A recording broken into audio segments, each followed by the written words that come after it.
Herzlich willkommen zu einem neuen Video. Heute zeige ich euch ein super schnelles und einfaches Rezept für einen leckeren Blechkuchen mit Schmandcreme und Blaubeeren. Dafür bereiten wir als erstes den Teig vor. 250 Gramm Weizenmehl und einen gehäuften Teelöffel Backpulver in eine große Rührschüssel geben, kurz miteinander verrühren. Danach kommen auch schon alle übrigen Zutaten in die Rührschüssel. Eine Prise Salz, ein Päckchen Vanillezucker sowie 150 Gramm weißer Zucker, 4 große Eier und zum Schluss noch 200 Gramm geschmolzene Butter. Die habe ich einfach auf niedrigster Stufe auf dem Herd zum Schmelzen gebracht. Dazu gießen und jetzt alles mit einem Schneebesen oder Mixer verrühren, bis sich alle Zutaten gleichmäßig verteilt haben.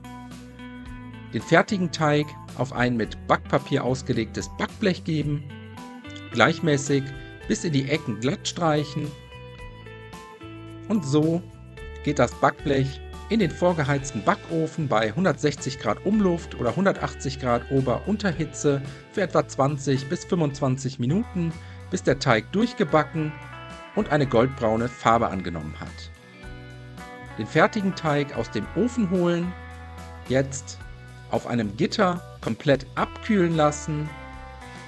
Als nächstes kümmern wir uns um die Schmandcreme. Dafür als erstes je ein Päckchen Sahnefestiger und Vanillezucker in eine Rührschüssel geben, 200 Milliliter kalte Schlagsahne dazu gießen und mit einem Mixer für 2 bis 3 Minuten steif schlagen. Wenn das erledigt ist, kommt der Schmand dazu, insgesamt 600 Gramm. Ich habe also 3 Becher verwendet. Den Schmand kurz unter die geschlagene Sahne heben, bis sich alles zu einer luftigen Creme verbunden hat.